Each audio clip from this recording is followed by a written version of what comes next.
So Bob emails, what do you say? Yes. Anonymous patron, she says, in episodes about self-harm, you've mentioned that it is very rare for someone to harm themselves to get attention.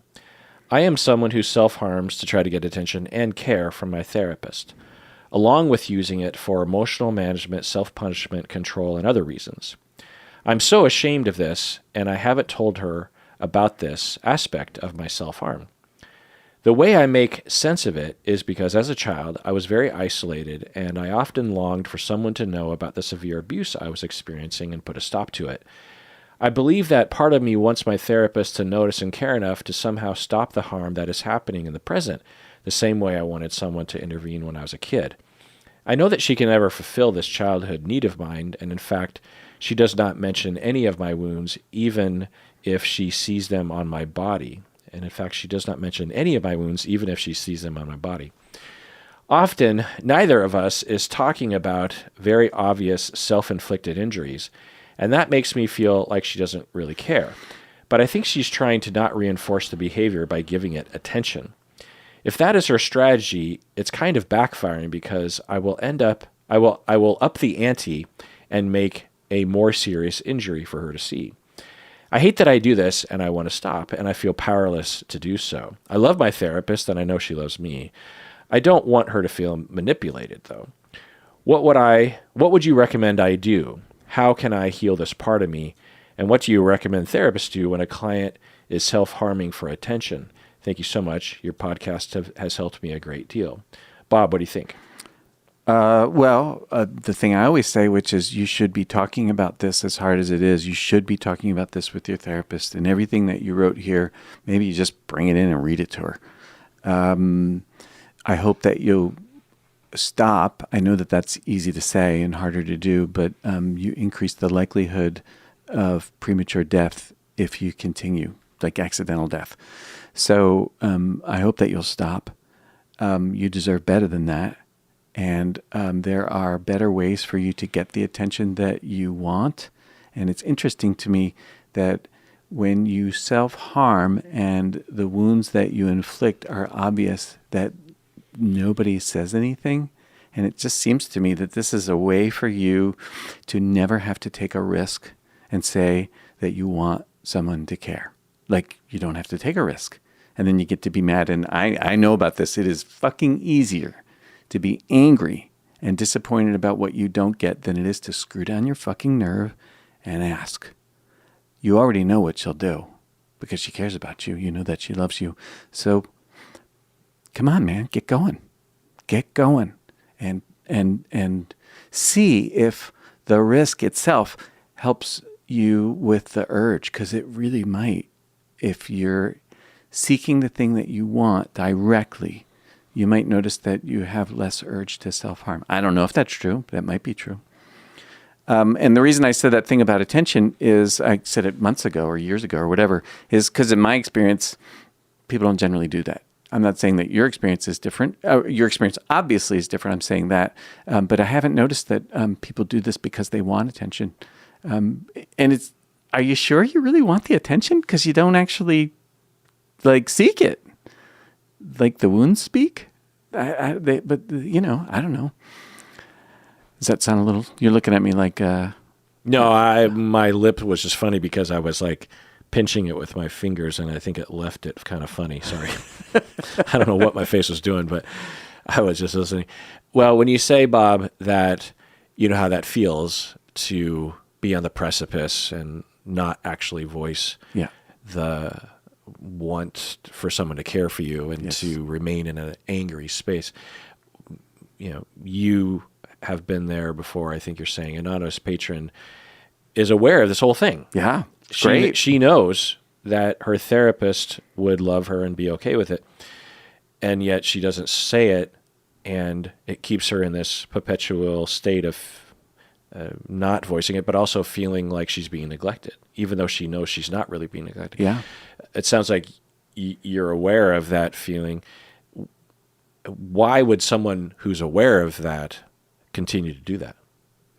I think because we are terrified of being vulnerable, and so we find ourselves wanting the thing that we want, but refusing to take responsibility for it and seek it. It is a vulnerable thing to say, I want your love, I want your care, I want to know that I matter. It is a very vulnerable thing. I think I want are two of the most vulnerable words in the English language, because you give people the power to say no and also to know you. They know something about your desire, something that's important to you. So cat's out of the bag. You've opened a window and you've allowed yourself to be seen. I think it's just really vulnerable for many of us to do that, especially if we haven't had an experience of being received with love and care. And intellectual insight by itself is simply not sufficient. You're talking about probably profound wounds from before age 3. Yeah. So. Yeah, right. Our adult mind can see it, but our child mind is just terrified of the very sure predicted outcome of being not only but not listened to, but even the individual capitalizing on it and harming us more. Yeah, I don't have much more to say than that. I'll just parrot what Bob was saying briefly, that, yeah, do what you can to try to gear up the motivation to tell her. What I'll say with my clients when it comes to things like this, sometimes specifically this, is that the overall goal is not necessarily to talk about this topic. The overall goal is for you to internalize a corrective experience that says that you do matter and that you are safe with some people and that you're lovable and that other people can be trusted.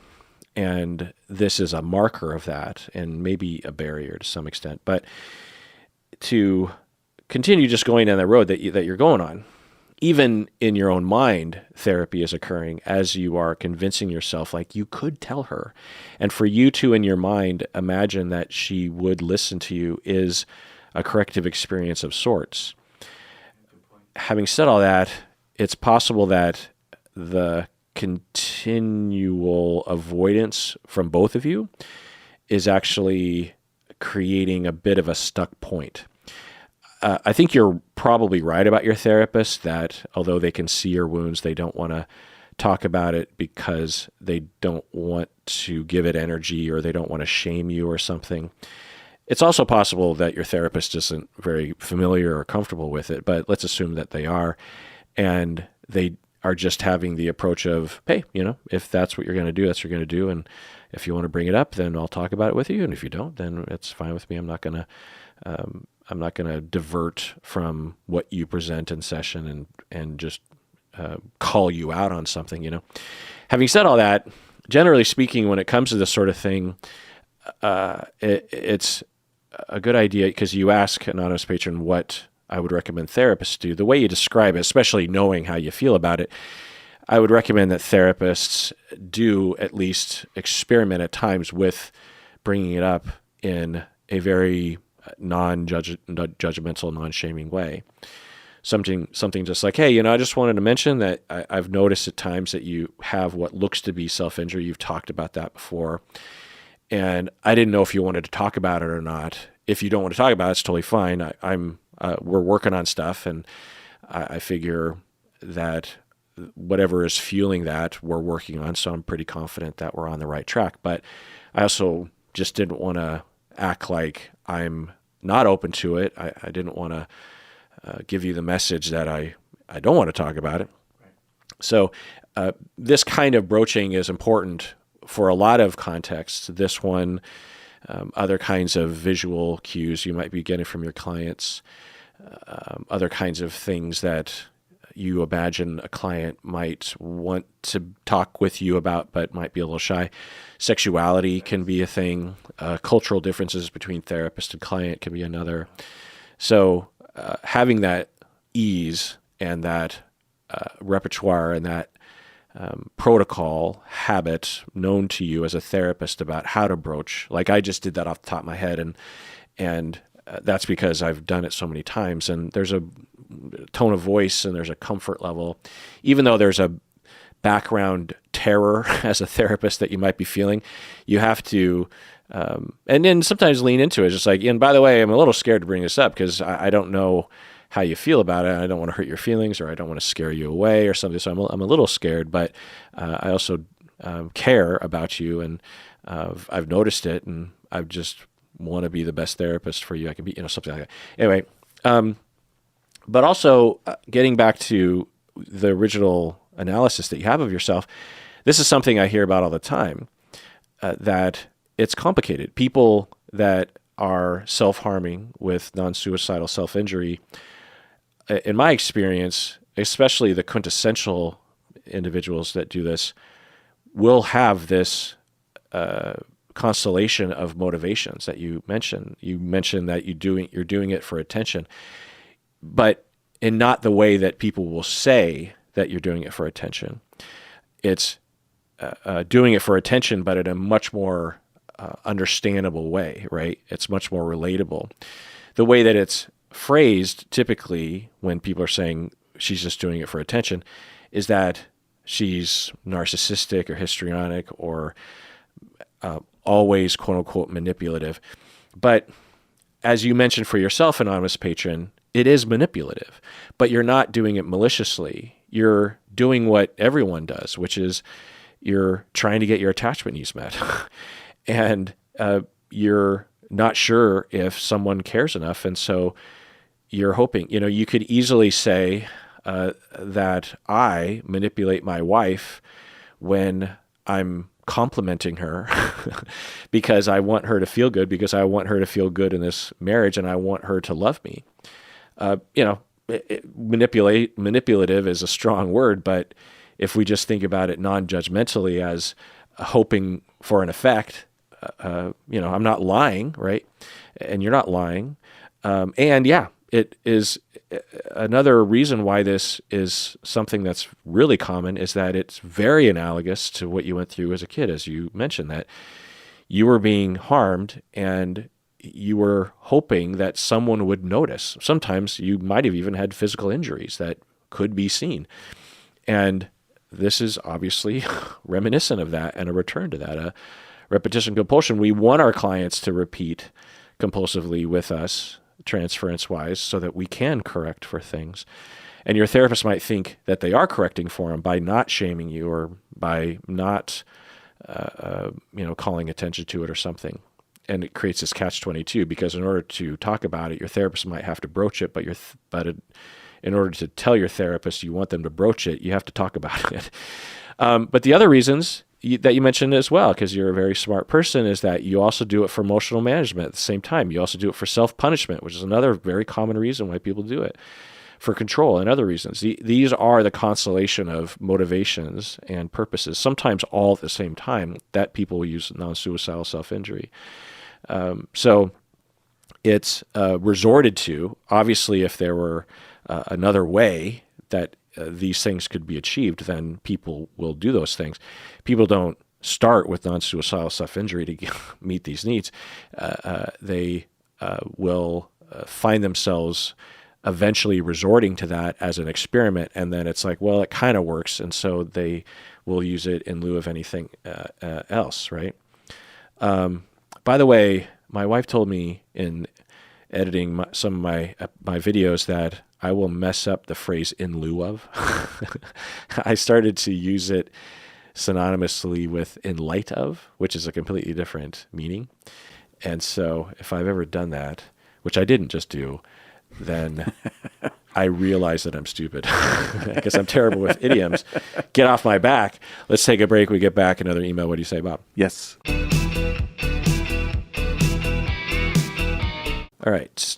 This email, anonymous listener, she says, after your recent video episodes about the Netflix show Adolescence, I wanted to ask about families and siblings of people in situations like Jamie's, including as adults.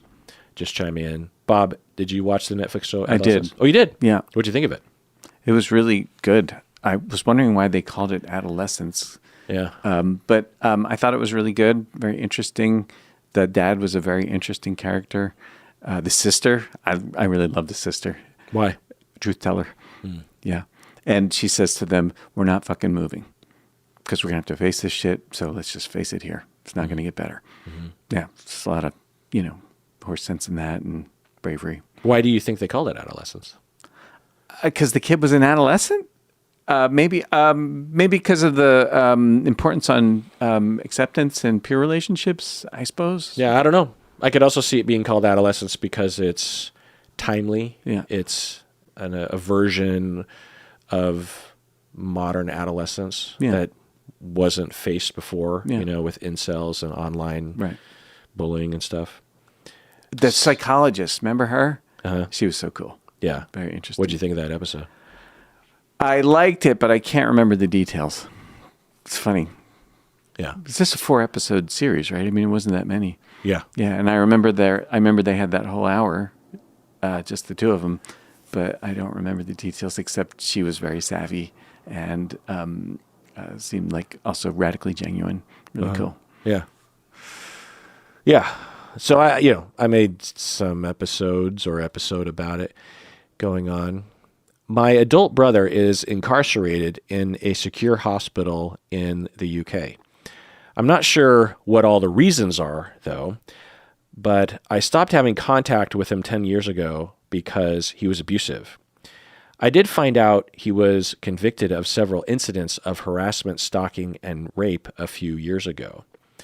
So just chiming in, I'm piecing together that she was abused by him as a youth or as a young person, and then cut off contact with him, and then later found out that he had been incarcerated and convicted and didn't want to look into it or wasn't told the details. But she says, I did find out he was convicted of several incidents of harassment, stalking, and rape going on. I feel so much fear at the prospect of him getting out in a few years and carrying out and carrying on with the misogyny and violence. There's that British phrase, the carry on. Keep calm and carry on, right? I feel so much fear at the prospect of him getting out in a few years and carrying on with the misogyny and violence. My parents visit him while he's incarcerated, and sometimes my younger brother does too. I don't know how to support them while maintaining boundaries. Okay, so there was a section of the email that I cut out because it was a bit confusing, but I think what she was saying is that the family is pressuring her to also visit him or to be supportive of him or something like that. And she's trying to maintain boundaries and she's alone in the family and doing that. That's rough. And it's making her feel alienated or judged or something. Wow. Yeah. Going on. I did some therapy and a lot of work myself to try to process all this. But I find not many resources for siblings in a situation like this. Do you have any recommendations? End of email. So this is prompted by Adolescence. She's the sister, I guess, kind of in the thing, but she's younger, I think, and she was a victim of him. And then she learns about what he did, several incidents of harassment, stalking, and rape, and it just sounds psychopathic, right? And then a family that's supportive, and she just wants to keep boundaries. So she's like, do you have any recommendations? Bob, what do you think? Well, what I really like so far let me start over. You're sticking to your limits and observing your boundaries in an environment that is not supportive of you, kind of mad at your family for taking sides and not considering you. But, just based on what you wrote here, I sort of feel like that's dick. I hope that you keep doing it because you deserve your own limit. You deserve to observe your boundary, and you should not be coerced into something you don't believe in or don't want. So hang in there. As far as resources, I actually don't know. So I couldn't offer any guidance there. I wonder if you look around, maybe you find something. Maybe there's a group or I don't know. I wouldn't even know how to start that. Yeah. It's pretty niche in some ways, but not in others. The category of help, I suppose, of resources that I would look at would be, I guess, family dynamic stuff, but also grieving. You, in a sense, are forced to grieve a number of things, not only his changes and also his effect on your family, and maybe even a bit of grieving family cohesion or a hope that with him finally being put away and convicted by the law that he did things that they would understand you or side with you. I mean, I'm going to take a guess and say that there were factors leading to him acting this way that are a part of your parents to some extent. I'm not going to blame them necessarily, right? But it's possible that there's some issues there that are independent, having anything to do with your brother, and has everything to do with the way your family treats you. And this kind of highlights that or something. I don't know. And I don't know the circumstances of the kind of tension in your family, but yeah, as Bob says, I don't think you're going to find many people that would tell you that you need to relent and give in and love your brother or anything, you know. And I wonder if, having watched Adolescence, if it kind of triggered this in you, not just because of the topic, but even because there, you know, a lot of the depiction and the public chatter about the show might have exhibited some empathy for the kid, you know, for the perpetrator, even though he was a murderer, right? Or found to be, right? And so I wonder if watching the show, yourself might have even had some empathy for the kid, because it's hard not to, right? I mean, did you have empathy for the kid, Bob? Yeah. Whereas if you just heard the tagline, you know, like incel kid kills classmate, you might just be like, well, screw him. But when you see it play out, you're like, well, okay, yeah, and I can have some empathy for the kid. So I don't know if it pulled on that for you, but even in a situation like that, everyone's entitled to draw whatever boundaries they want to, particularly because he abused you. And when you take a gander at his charges just on the surface, especially to be put away for it, you know, usually under a certain threshold, which is strangely high, I think particularly in other countries besides the United States, not all, but generally speaking, that in order to be put away on charges like that, it's got to be pretty egregious. So, you know, there's a chance that even if I knew the guy, I wouldn't let him within a 10-foot pole distance of, or within miles of me if I could handle it, because there's a chance that he's just a disaster and psychopathic and a problem. Now, for your family to continue a relationship with him, that's up to them, and that's their choice, and that's their vibe. And they might have some feelings about feelings of ambivalence inside themselves, of warring parts of themselves around this, and to see you drawing a boundary could challenge that for them, and it could give them a crisis that they take out on you. It could even be related to, as I was saying earlier, self-blame, and for you to turn your back could be you know, evidence from inside the house, so to speak, that maybe their parenting wasn't so great. And if they let go of the notion that he was unfairly attacked, or he's really a good guy deep down and deserves love, you know, for you to exhibit some other point of view can mean that maybe that's not true, and maybe I am to blame completely for a monster or something. You know, who knows what sort of journey they're on, but you know, there's a chance that it's not just boundary with him, but it could be boundary with, or a certain kind of boundary with your family. But yeah, it's, you know, you're completely, now in terms of how to move forward, again, therapy, but also getting to topics of discussion online about broader things like grief, like drawing boundaries with families. You know, a lot of queer people after coming out will have a similar kind of grief and process of longing for acceptance and understanding and togetherness, while at the same time having to draw boundaries, and where do you draw the line and to what extent, or you know, this kind of stuff. So you know, there's broader topics that you can tap into, I suppose. But anyway, let's take a break. We get back, another email. What do you say, Bob? Yes. All All right, this email, anonymous patron from Southern Cal. She says, "Hi, Kirk. I recall you speaking briefly on an episode about how therapists were impacted by the 2008 recession when the housing bubble burst. Bob, do you remember that time? I do. Did your practice slow down during that time? Because mine did. No, mine sped up. Well, mine sped up in 2009, like a lot. Oh, I can't remember that. But at the end of 2008, like in like November, December, it was horrible. Like I was really worried about, Like everything. making ends meet kind of thing. Yeah. Yeah, it was looking pretty dire. So you didn't have that? I don't remember that at all. But, Colleen had a job at the bank. And so, but I'm trying to think where we were living at the time. I remember being scared about it, but I don't remember my practice.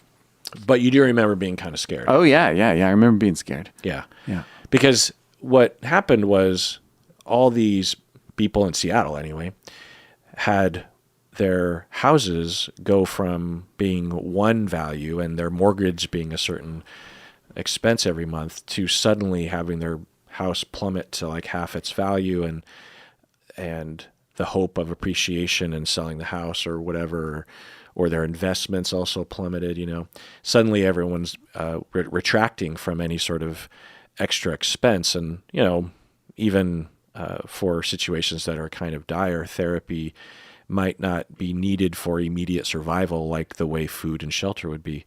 So a lot of people stopped going to therapy. It only lasted for, maybe 4 months. I was also doing, at the time, contracts with the state and to some extent as an adjunct to my private practice, I think. Or maybe I wasn't, actually. Was I? I don't remember, actually. If I was, then those also started to dry up because whenever there were worries of federal funding or state tax funding, as in the case in a recession or something, then those contracts would start to dry up suddenly. But anyway, yeah. So going on. I searched but could not find an episode on the Psychology in Seattle website on this topic. Given the current impact of our current government's action on our economy, can you talk about that and how a therapist can best prepare for a possible recession and how in the past therapists have been impacted? Thank you, anonymous person. She actually signed her name, but in the original bit, she wanted to remain anonymous, so I'm not reading her name. So, Bob, what can anonymous patron do in Southern Cal to prepare for a possible recession, and therefore, if they're in private practice or they're contracted, they're going to start having a downturn in revenue? Well, I mean, just the basic stuff of, watch your spending, save as much as you can, protect yourself that way. Maybe some professional development where, I don't know if this actually helped, but, pursuing an area of interest in you and becoming known in your community as someone who's good at fill in the blank, and take a deep breath. And what else are you going to do? Keep going, right? Like everybody that you see is a volunteer, and any of them can leave at any time.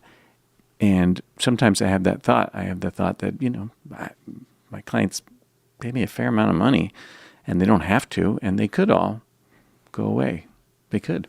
And history is the only predictor that I have to rely on for what's going to happen. I get nervous about it too. But I don't spend much time on it because there's a part of me that has, and it's probably, there's an element of this that has to do with white privilege, and I'm a man. I just have a sense that things are going to work out. I'm sorry if that is offensive.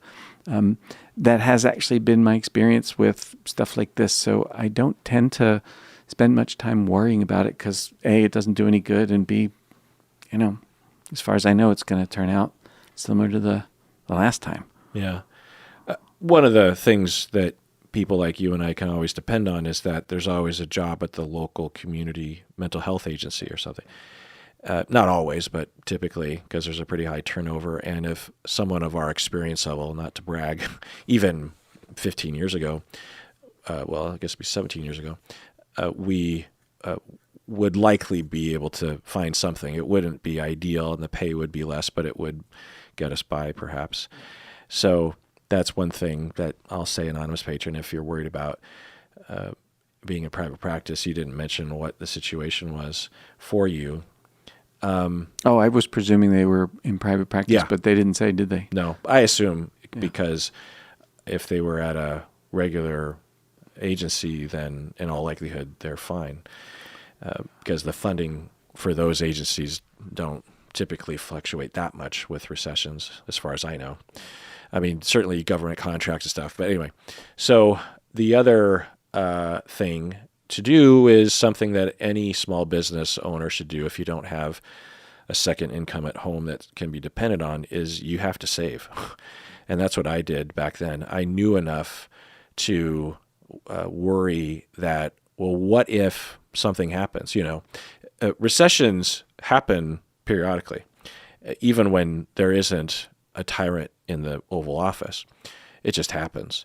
So it's you have to build it in. If you're a therapist in private practice, if you're a restaurant owner, you have to know that there will be fluctuations, and you have to prepare for that. You have to work it into your budgeting, into your business plan, into how ambitious you get. Like with renting an office, when things are good and you rent an expensive, nice office, you have to understand that one day things are going to dry up, and how will you feel about this place at that point?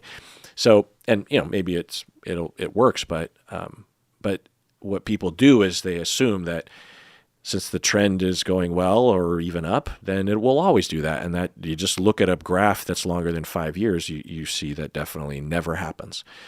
So having saved money. Now, it can be hard because when you're, especially in the beginning of a private practice, you're working on pretty small margins, but living within your means before you can, when you get a job like at Microsoft or something, like a career job that you can, maybe not Microsoft because you can't really depend on those tech jobs so much, but if you get a job that is more reliable in terms of salary, at least for the next next 6 months or something, you can confidently predict the future to some extent and get into a mortgage or whatever kind of expense structure you have in your life and be more confident. Whereas when you're in business for yourself, especially again, if you don't have a partner that has that kind of income, you cannot make those choices. You have to act as if at any point things will retract severely. And so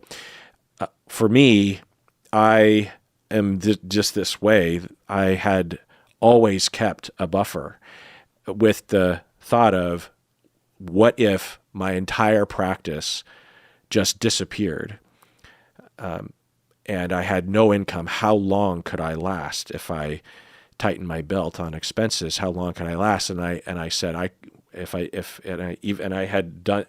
started preparing for that years prior to that, and said I could probably last a good 6 months or something with no income, and that's what gave me the ability to survive that time. I'm surprised it didn't happen to you. Maybe there's something specific about my clients at the time, or I don't know.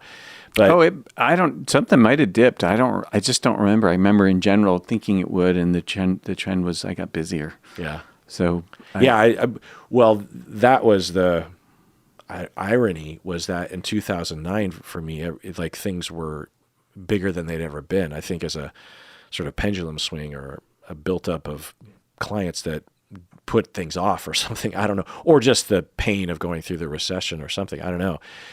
But yeah, things, definitely turned around in 2009. But yeah, so, that's what I would say. good luck. Yeah. And hang in there. Another email, long-term middle tier patron, Danny from Perth, Australia. She says, "Hi, Dr. Kirk and Bob. I have complex PTSD and a history of severe codependency with my now estranged alcoholic mother, and I really struggle with restlessness during moments of downtime. And I have complex PTSD, meaning that I think she was repeatedly abused by at least one of her parents growing up as a kid. I have a tendency to fill all of my time with activities to keep myself busy and stimulated, including taking on extra clients and responsibilities at work. I'm a speech pathologist, but this can lead to burnout. When I'm forced to rest, for example, if I'm unwell or when I took time off between jobs, this inactivity often leaves me feeling extremely anxious, which is only exacerbated by mindless activities such as watching TV. Is this common to complex PTSD? I know I can fill the space with hobbies, because I usually do, but I wish I could feel bored without it feeling simultaneously unsafe, like I'm waiting for something terrible to happen. I am in long-term therapy, but I just wanted to hear your insights. P.S. Thank you for sharing your experiences so openly, Kirk and Bob.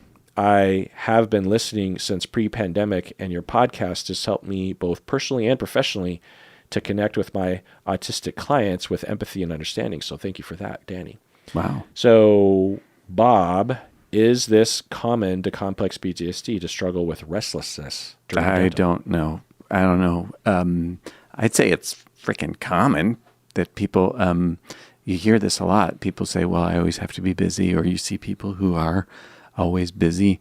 When they stop, oftentimes it's anxiety that comes for them. So, and I have probably a mild version of that sort of thing, but because I never really consider myself as a person who always has to be productive. But I noticed I might have had a blind spot about that, and so there's some of that in me. That inactivity is a kickoff for anxiety. If you really want it to be different, you have to do exposure. Now, that doesn't mean you have to stop all activity and sit and meditate for 3 weeks, tear-stained marathon. A person could do that. And I don't know enough about meditation to say what the outcome of that would be. But exposing yourself to periods of inactivity on purpose is likely to be very provocative and may have the impact of helping you habituate to, not having to do something all the damn time. And that means no device, no TV, no computer, no cleaning the house, no, and maybe you just do it for 2 minutes. For 2 minutes, I'm just going to sit here and do nothing, or 5 minutes, or whatever, right? It doesn't have to be like a week or a day, or, just a piece of time, and just experiment with what is it like to feel anxious and welcome anxiety. It is something to be welcomed. It's part of your experience. It's coming anyways. It's not dangerous. You can have it. It's okay. And, just part of the deal. For me, it's shame. Yeah. Shame's just part of the deal. And I don't say that easily because it's not fun, and I do want to avoid it. But what do you mean, what shame? Oh, shame in general. If I stop, I get anxious and I get ashamed. So just like specific shame, or just shame? Just sort of some kind of general, like I'm a bad person kind of thing. Just those thoughts. Yeah. Yeah. And some felt sense of it. I'm not good at saying what that's like, what that is. But what do you turn to solve that? Nothing. There's no solution. Oh. Practice welcoming it. That's what I do. Okay. Yeah. It's not fun. Yeah. And, we chip away. Yeah. Okay. Well, that sucks that it happens to you. Yeah. It's like you get used to your version of normal. Yeah. And you deal with what's in front of you. Or, nobody has to do that, but we are used to our version of normal. So yeah. I don't know what it's like for other people. Well, it just makes me fucking angry at your parents. So angry. You don't have that sense of that compulsion to be productive? I do.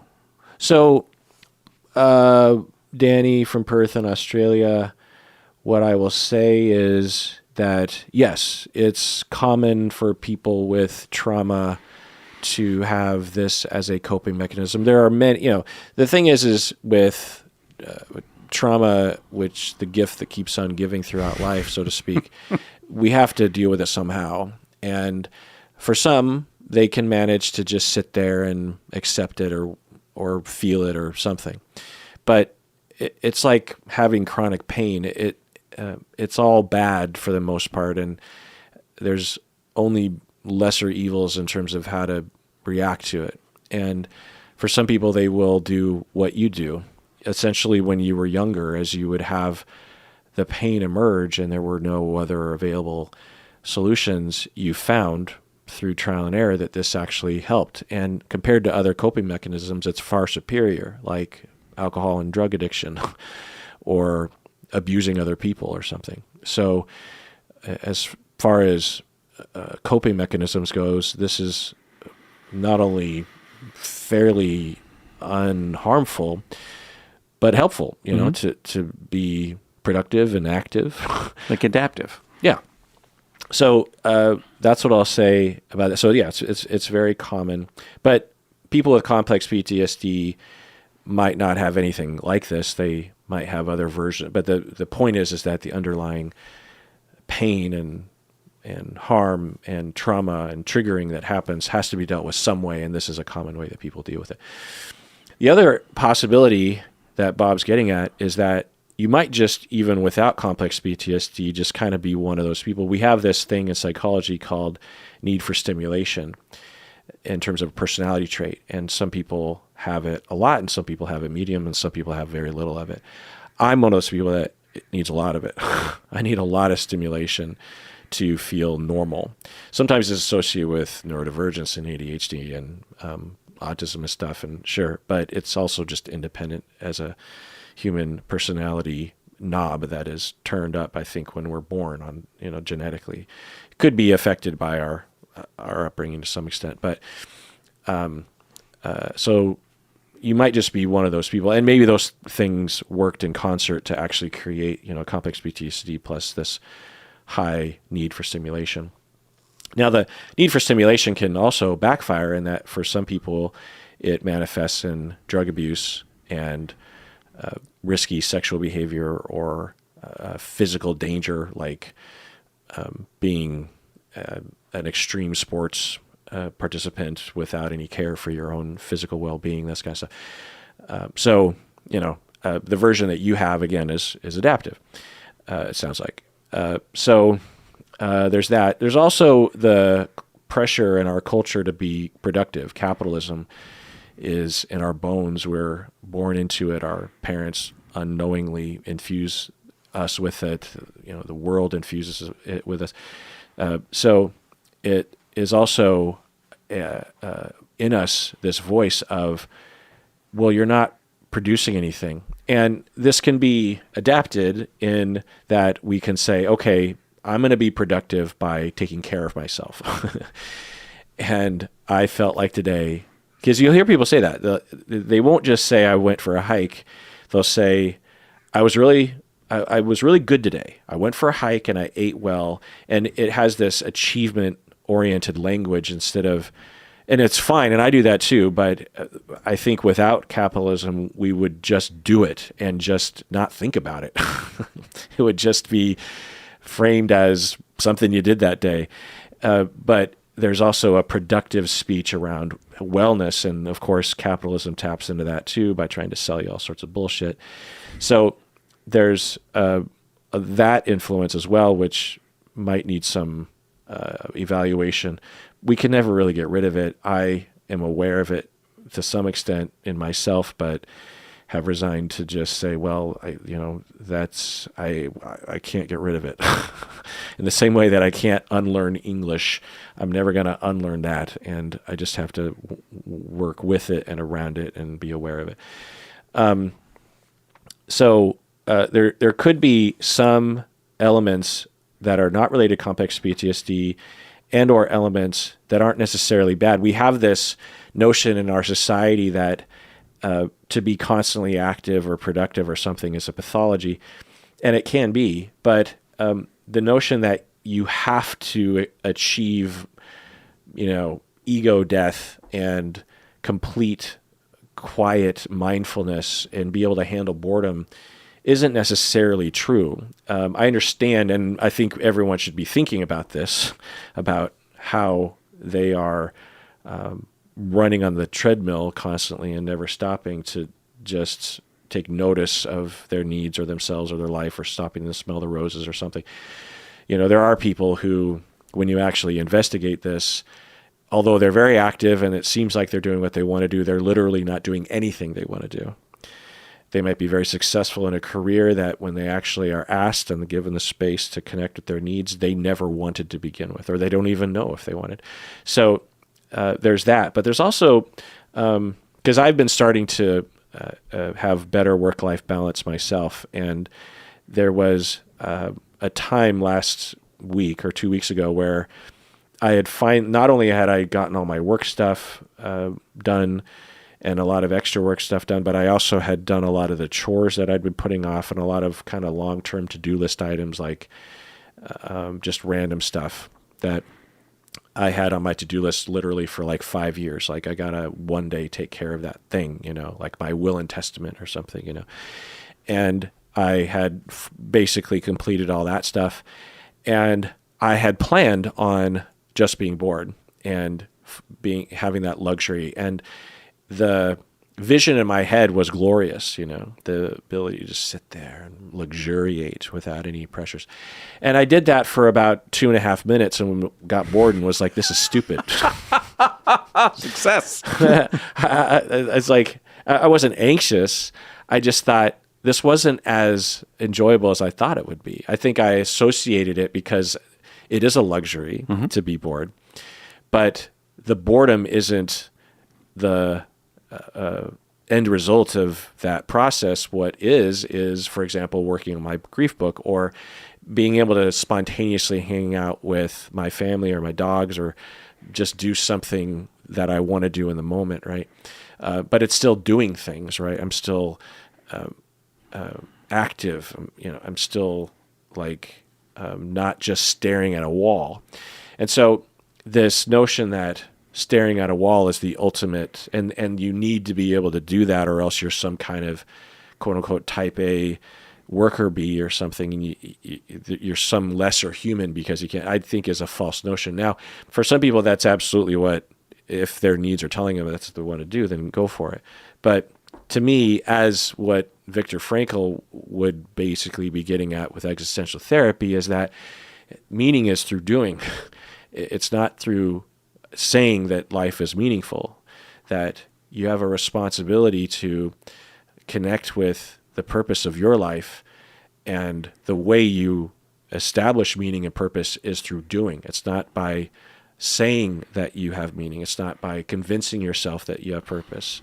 Purpose is active. Meaning is behavior.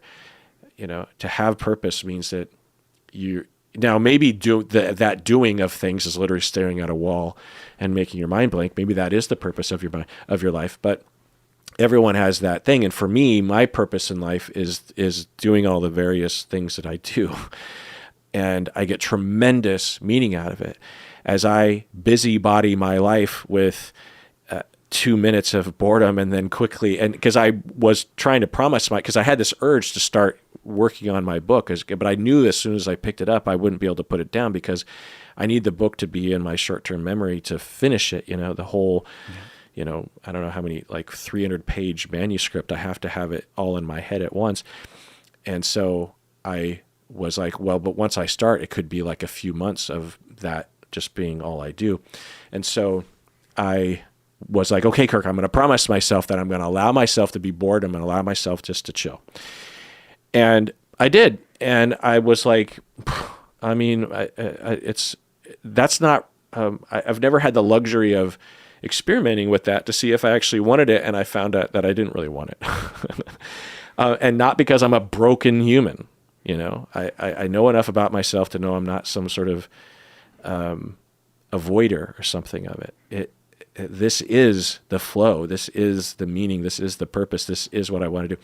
Now, I'm not like, typing away in my book and bleeding out of my eyes because I'm like concentrating on, I'm chilling. I'm enjoying it.